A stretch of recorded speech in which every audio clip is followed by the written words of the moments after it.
All right, let's dive straight into this explainer and crack the secret code that transforms basic, everyday writing into highly professional academic prose. Welcome to Lesson 20, Mastering Noun Phrases.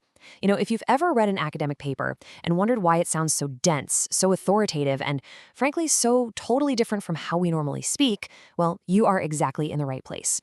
Today, we're going to decode exactly how that works, using breakdowns straight from our source material. So, what makes academic writing actually academic?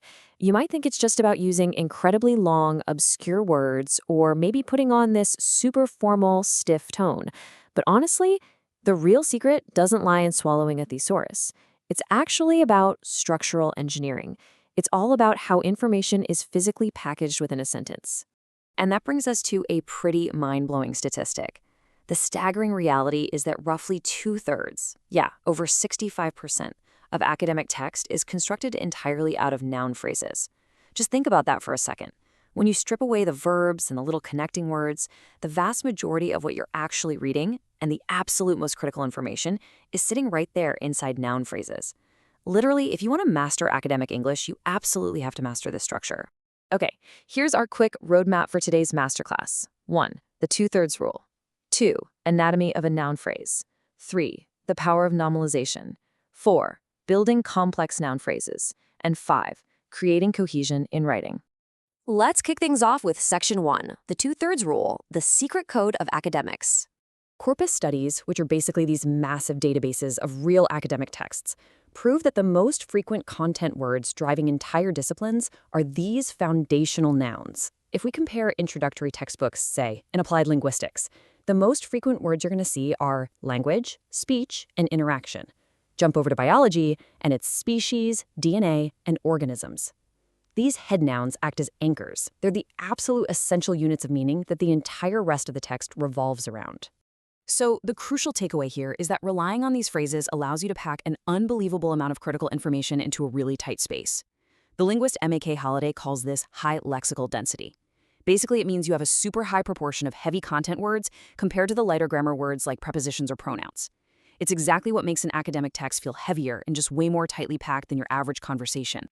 Moving right along to Section 2, the anatomy of a noun phrase and how we build that core. Every single noun phrase orbits around what we call a head noun. Think of this as the gravitational center for all the surrounding details. So, for example, in the phrase a personal website, the word website is the head noun. If you took it out, a personal wouldn't make any sense at all, right? The head noun is the absolute load-bearing core of the message. Notice how determiners, like the word some, and adjectives, like important, attach directly onto that head noun. You go from information to some information, all the way to important information. You're actively building a dense, robust unit of text that functions as a single subject or object in your sentence. It's structural engineering at its finest. All right, Section 3, the power of nominalization. This is all about freezing the action. Nominalization. It's a big, fancy word, but the concept is actually a real game changer. It's essentially the process of taking an action, usually a verb, and turning it into a thing, a noun. Let's look at a conversational approach. If you invest in a rail facility, this implies you're going to be committed for a long term. Totally fine, right? But the academic version? Investment in a rail facility implies a long-term commitment. By freezing the action verb invest and turning it into the noun investment, you repackage a complex, unfolding event into a single observable scientific object. Nominalization beautifully removes the personal, subjective element from the writing. Instead of talking about people and saying how advertising messages are created, we say the creation of advertising messages. Instead of what middle school students know, it becomes improving students' understanding. Actually, scratch that. It's more like it shifts the focus entirely from the people doing the action to the abstract concepts themselves. And that right there is the absolute hallmark of academic objectivity. On to Section 4, building complex noun phrases. Think of this as the expansion pack. Picture this as a structural formula where you strategically place modifiers both before and after the head noun to express really complex ideas concisely. Consider this phrase: one of the latest developments suitable for use by online marketers. The head noun here is developments. Before it, we've got our determiners and adjectives, one of the latest, and after it, we drop in a massive post modifier, suitable for use by online marketers. This entire giant chunk acts as a single unified noun phrase in the sentence. A string of words like material and skills available within the community acts as one giant, highly informative chunk. Instead of writing 3 clunky, separate sentences explaining what the materials are, what the skills are, and where you can find them, you compress the whole shebang into one elegant, highly efficient grammatical package. It's brilliant.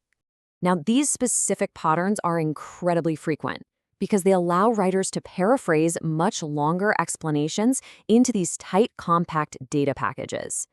You'll constantly see adjective plus noun combinations like primary consumer, or noun plus noun like communication devices, which, let's be honest, is so much faster than saying devices that are used for communication. You also see noun plus a prepositional phrase like rate of energy transfer. Truly, mastering these exact patterns is what instantly elevates your writing style to that professional level. Finally, Section 5, creating cohesion in writing, or as I like to call it, the structural glue. When you're building a complex, multi-layered argument, you obviously can't just keep repeating the exact same long sentences over and over again. Cohesive noun phrases are the solution here. By using a determiner like this, these, or such, combined with a summary noun, you can refer back to earlier ideas flawlessly. For instance, if you spend a whole paragraph describing a really complicated situation, your very next sentence can just naturally start with this problem or these results. Taking an entire preceding concept and wrapping it neatly into a single cohesive noun phrase drives your narrative forward seamlessly. It lets you summarize what you just said, evaluate it, and instantly link it to your next point, all without sounding the least bit repetitive. It is, hands down, the ultimate tool for guiding your reader through a tricky academic argument. So, we've essentially decoded the secret. We now know that noun phrases aren't just a tiny part of academic writing, they practically are academic writing, making up over 65% of the text. Now that you know the 2/3 rule, the anatomy of head nouns, the awesome power of nominalization, and exactly how to use them as structural glue, it really begs the question, how much of your next essay is going to be just one giant noun phrase? Okay, probably not the whole thing, for sure. But I definitely challenge you to look at every single sentence you write in your next paper. Ask yourself how much denser, how much more objective, and how much more professional can you make it by leveraging the incredible power of the noun phrase. Thanks so much for joining me for this explainer, and I'll see you in the next one.